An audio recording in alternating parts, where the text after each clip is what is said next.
Hey everybody, Pam Bam Richard here with my next playthrough here of this channel, and yes, it is in fact Bomberman Hero on the Nintendo 64. Now, I remember when I was younger, my parents told me that they had a friend who had a Bomberman game that they were going to give to us for $10 on the Nintendo 64, and back then I was very excited because I thought it was going to be Bomberman 64, but instead it was this game.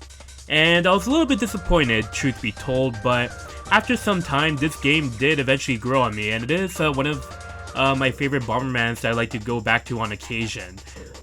This intro sequence here showing off several different modes of play in this game. Yeah, Bomberman is not just going around normally and placing bombs. He also goes into different environments. You see him under the sea, you see him snowboarding, and you even see him flying around with his own little copter there. So this game definitely does take a lot of risk, and there is a good reason for that, but we'll be going into that shortly as we actually dive into the game here. And we have a nice little title screen here with all the renders of Bomberman in its different forms.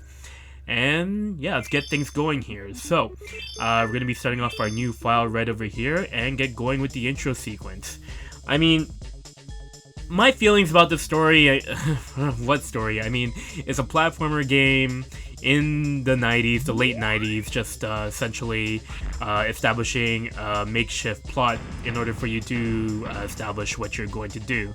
But in this case, the story here is all about that random planet that came out of nowhere, destroying all the planets in the galaxy.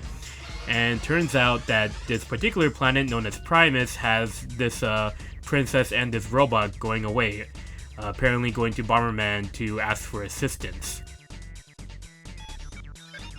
Name being Princess Million. Apparently this game went through a bit of an interesting cycle in terms of exactly what kind of title it was going to be before it was released. Beforehand, this was going to be a Bonk game, if anybody knows that character. I, for one, have never played through a single Bonk game, but I've definitely heard a lot about him. One of Hudson's promised or most trustworthy franchises before they sort of like bit the bullet when Bomberman became a bit more popular. So eventually, they turned into a Bomberman game, and you'll see some conventions of Bonk, I guess, that are sort of a little bit taboo in Bomberman, but they made it anyways here for this game, Bomberman Hero. So, first off, we have Bomberman here. We can move around. At the top left corner, you'll see our vitality points, 4 hit points. If we lose all our hit points, we lose a life. We press down C to drop a bomb in classic Bomberman fashion. Bottom right corner indicates how big our blast radius will be and how many bombs we can set. Maximum for each indicator is 4. So as you can already tell, Bomberman is moving around in a bit of a 3D environment, so he's not relegated to grids. So that's already a bit of an interesting change, but it's kind of similar and familiar to Bomberman 64. We can also press the B button to throw bombs, and we don't need a glove for that, thankfully. We just get to throw bombs innately. If we hold the B button, we can do a spinning rolling bomb attack that would let us unleash up to 4 bombs, regardless of what our indicator at the bottom right states. We could go to the far left over here, and we could practice a little bit of our bomb shooting here. This place basically acts as a tutorial level before we start getting into the actual game. What we picked up there was the invisibility vest. Just like in previous Bomberman games, if you equip the invisibility vest, you will be immune to your own fire blasts. So this is only an item that is applicable to the main adventure and campaign modes. We can also kick a bomb by setting it down and moving towards it. And the biggest thing of this game, which is a little bit jarring for old school Bomberman fans, Bomberman can jump. Yes, Bomberman can in fact jump, and it's, yeah, that's pretty much where the weird mechanic comes in for this game in terms of a Bomberman game, because Bomberman isn't really known for jumping, except for that Game Boy Color game, I think called Pocket Bomberman, but otherwise Bomberman and jumping is a little bit odd, and it kind of shows a little bit of the whole remnants of what this game used to be, it being a Bonk franchise, but instead became a Bomberman game. So right now we are going through a planet Bomber. As you saw, there were 5 planets here in this solar system. Each planet essentially having 3 areas except for the last one. And some of them have their own little cutscenes explaining exactly what happens throughout this plot. Again, it's a simple platformer plot. There isn't really much to it in terms of depth, but, you know, it's to help just keep you going through. And those blue gems there, you can collect 200 of them to extend your life meter at the top left corner. However, the extension only lasts until your next reset. So the gems are a little bit weird in that sense because you don't get to save how far you extend your hit points. But at the same time, they are required to get a high score in each level because the goal of this game, in order to get like a high rank in each level, you have to go through and explore every nook and cranny to collect every power-up and collectible to get the high score to get the max rank. We'll talk more about that later as we grab ourselves a 1-up over here. And one of the big highlights of this game for me personally is in fact the soundtrack. The soundtrack is very small and minimal in terms of the amount of tracks that you encounter, but at the same time, the few and far tracks in between, they definitely hit its mark in terms of establishing the whole techno vibe to the approach of this soundtrack. And it's pretty much one of my favorites I like to go onto on occasion. This one is called Tripod, I believe. Tripod itself is one of the main themes of this game. There's another one that I can't quite remember the name of, but we will be seeing that in the next level. But yeah, essentially, the goal of this game, again, is to get the high score, and you do that by defeating as many enemies as you can, and exploring every nook and cranny to get every power-up and every gem in the level to get a high-ranking score. So we're going to set a bomb over here to activate this platform right here.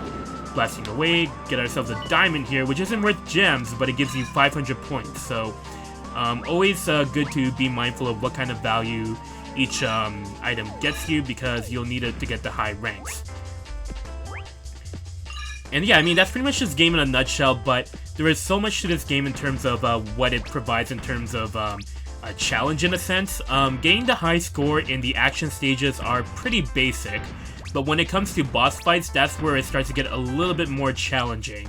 And we will be getting more into that shortly as we finish off this level. The target to get a high rank is 4,500, so we just got that right here in the action stage, and we get a rank of 5, it being the top rank that you could get in each level. So this is the second song that I was referring to. I don't remember the name of the song offhand currently, but this song also does hit some of the nice little nice approach that this soundtrack does go for. So the key to every level as well, with all the power-ups and gems that you acquire, you'll be able to carry them over as long as you beat the stage, except for the invincibility vest and any power-up that's at the top of the screen there. Other than that though, you have to complete the stage in order to maintain your power-up, so if you don't complete the stage and if you exit the stage thinking that, oh, I could get like a bomb and a fire power-up, it won't carry over, so you have to beat the stage in order to maintain your upgrades. So as you saw here, I will be taking an exit right over here and not worry about the target score, because there are actually alternate exits in some of the levels too. So this exit will take us to the secret room, and this secret room has a bit of a gimmick, as you'll see in this tutorial here, that we need to collect 4 key crystals. Key crystals are essentially one of the main gimmicks to some levels. Here it's very simple. Again, it's the first level, it's meant to teach you and whatnot, but essentially you need to collect all 4 key crystals in order to open a door to gain access. And they are worth points, so you are adding to your point, to your score each time that you collect one. But yeah, you do have to break boxes as well, because breaking a box is worth 50 points, and collecting those power-ups are also worth 50 points. You'll also see that there are some hearts on occasion as well, so those restore 1 bit of Bomberman's health, and there's me demonstrating Bomberman getting damaged. Of course, that was completely unintentional, but yeah, the hearts are there if ever you need some. I am a bit of a reckless player, as you might have seen in my Kirby 64 playthrough. It might translate here, but sometimes I'm careful here depending on how this game goes, or what it presents to me. So after collecting the 4 key crystals, we'll use this warp to climb up right over here. Bomberman can't normally get here without that warp, so that's why we had to open that door. And a part of it as well also has to come with managing how you throw your bombs, because without that invisibility vest, those bombs can really hurt you. So I do like the fact that, you know, Bomberman has always been all about minding where you place your bombs and how you position yourself in correlation with those bombs as you attack your enemies. And this game, with the sole purpose of adding jumping to it in a 3D realm, definitely adds a lot of challenge and intrigue to it, in my opinion. So yeah, I mean, it's not Bomberman 64. I know people love Bomberman 64 so much, but there's just so much charm to this game that you can't really ignore sometimes, because without the comparison's sake, this game is actually not that bad, and it's pretty well crafted as a platformer game. Controls are a little bit stiff though. Unfortunately, you can't really describe control too much, like without actually experiencing the game itself. But otherwise, if you get used to it and adjusted to it, then it's not really that bad. And it does take maybe 30 minutes to pretty much adjust. So we're back in the Hyper Room right over here. This time we're actually going to go for the high score run to get rank 5.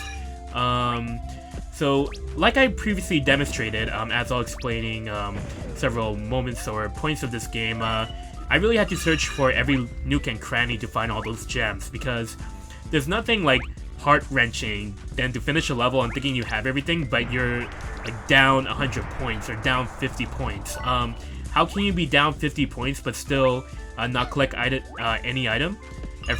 Well, we will be getting into that more shortly as we continue to get into the 4th and 5th stage of this area here. But in the meantime, we're just dealing with some conveyor belts. Very classic, traditional platformer design over here. Blowing up these switches allows us to stop the conveyors, very easy and to the point. And yeah, we still do need to take that small little warp to get some more of the points that we're missing. So we shouldn't finish off this stage just yet. Moving off to the left here, following forward, kind of makes me wonder why or how this game used to look like when it was under the Bonk license. We do need that card key to progress through the stage, so kind of similar to how the key crystals worked, but instead you only just need one to open a door. And you'll see more of that gimmick show up later on in the game, because again, this game is again, a pretty well crafted platformer, and that rainbow crystal is worth 1,000 points. So again, this game does encourage a lot of exploration and a lot of searching through nooks and crannies. So in order to get a rank 5 for each and every level, you gotta keep exploring to make sure that you have every bit of points connected to your score as you can. So this time we're not going to take that exit there, and yeah, again, I'm planning on making this a bit of a all 5 rank playthrough. As much as I don't really care much about completion in my playthroughs, I am planning on making this one complete playthrough because it is fun to go through. Just like Kirby 64 The Crystal Shards for me, this one is kind of like on that same level of an N64 platformer that I love to just go through and essentially complete 100% on occasion. It's just that fun and addicting, and like I said, the soundtrack is still very much on point. There is going to be a boss track that we will be seeing, not this episode, but in the next one that will that is definitely one of my highlights for sure. So just gonna finish off all these bots over here. Again, like every other first level in every platformer game, it is very generic and to the point, but we will be getting into a new mechanic shortly that does involve being rewarded for your exploration, and does extend further past the points as well. So these type of enemies, you sort of have to like throw a bomb at them whenever they spin. At first I initially thought that you had to like keep throwing bombs at them until they spun, but then you just have to like wait for them to shoot out twice and then they'll spin, and then that's when you throw your bomb at them. And to show off the whole nook and cranny part, you really have to pay attention to the background objects here if they act as platformers, because if they do, then you'll have to use them as platforms to progress. Now that purple object over there was an ad hoc bomb, an ad hoc bomb, there are essentially 6 per planet, and there are 2 per area. So collecting all those ad hoc bombs will unlock an extra feature in this game. What that is, I will show off in due time, but be on the lookout for ad hoc bombs as well, as they are very important to complete this game, as well with getting all the 5 ranks throughout each stage. So again, more exploration of the nook and crannies here. I do applaud Bomberman Hero's first area here, because it does explore and teach you a lot about the mechanics of this game, as a good first level should do in any platformer. And as long as you're able to get through the training room here just fine, just as we've seen in that previous cutscene, then every other level in this stage should be okay. Except for the ones that involve the morphs. And the morphs we won't be seeing at all in this episode, but you'll be seeing them later on. I know that they have a more official name, but I can't remember them offhand. The morphs are kind of hit or miss for me. Some of them do add on to it, to the gameplay, while others kind of just take so much time and ruins the pace, in my opinion. I'm particularly looking at the water levels. I mean, they're not super duper bad as I am currently stating them to be right now. I'm just very prone to hyperbole, so take what I say sometimes to some things as a grain of salt. So this right over here is a small little barricade that's guarding a green object there. Just gotta like swing through it and use it to gain access to the next area here. So those ad hoc bombs are worth 50 points. They only appear once, so if you collect them, they will not appear again. But they're not counted for the grand total. So it does kind of help you cheat a little bit for levels where you know where the ad hoc bomb is by 50 points. But there are also some other ways to quote-unquote cheat to get a very high score. This jump is a little bit annoying. You gotta make sure that you're in the right positioning to jump towards the screen here, towards the gem. So let's see if I can do this right on the first go. Very nice. Okay, so why do I feel like I'm missing one extra 100? Though the ad hoc bomb does include 50, I feel like I'm missing one 100 point value altogether. Just give me a moment as I double check shortly. Okay, I feel like the target is 4,500, but we'll see. Yeah, I knew it was 4,500. Okay, I'll show off what that missing item is right now.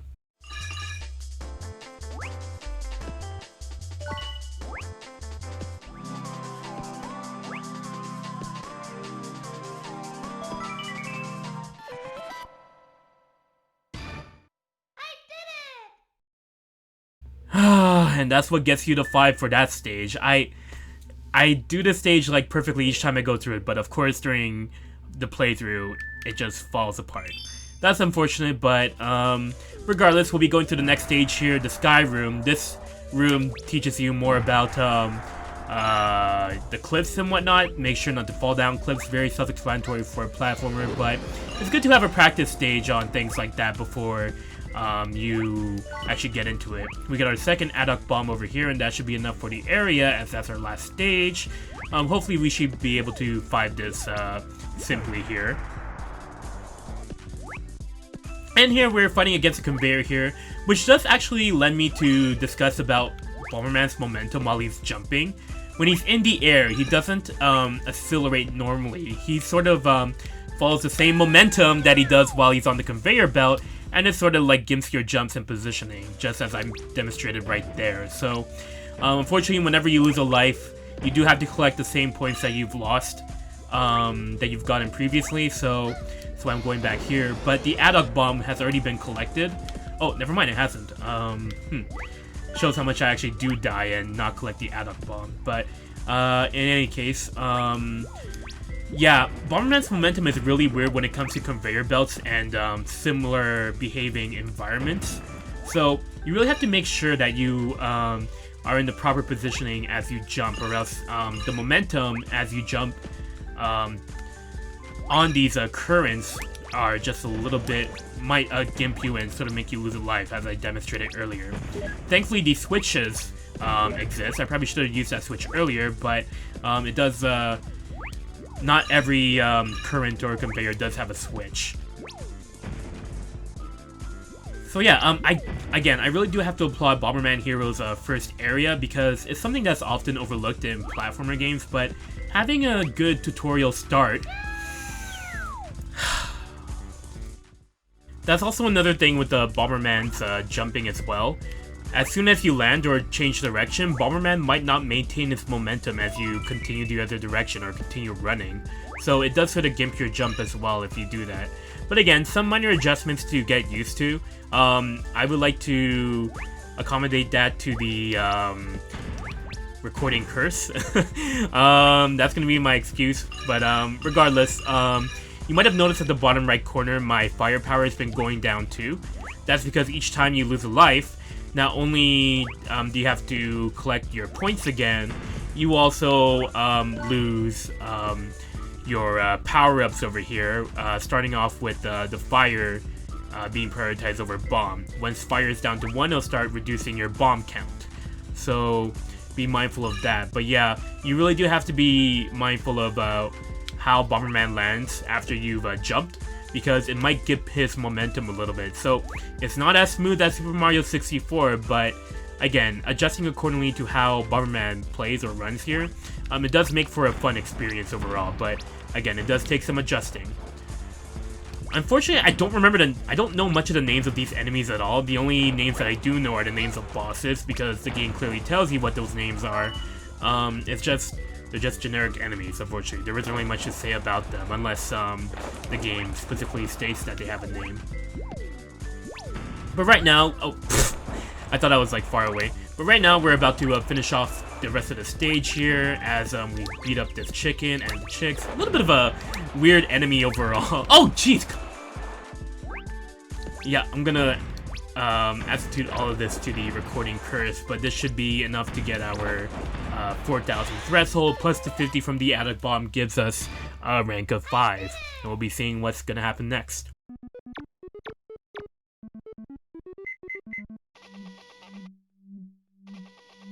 So yes, the bomber pitch is essentially what we use to get into our morphs. The morphs being identified by the power gear, I believe. I'm pretty sure that's how that's what it is. But essentially it allows you to go through Bomberman's different morphs in order to realize and fully explore Bomberman's gameplay here. But right now, as the little robot here said, which I also don't know what the name is, we will be going to the UFO that crash landed while we were in that elevator at the start here. And that Bomberman core. The only Bomberman that do exist in this universe for some reason is just the white Bomberman and the black Bomberman. White Bomber or black Bomber if you prefer. But yeah, it's kind of odd. And that robot there too. But that's it for Area 1 Planet Bomber. In the next episode, we'll be going to Area 2 in Planet Bomber. First one being Blue Cave. So until next time, take care.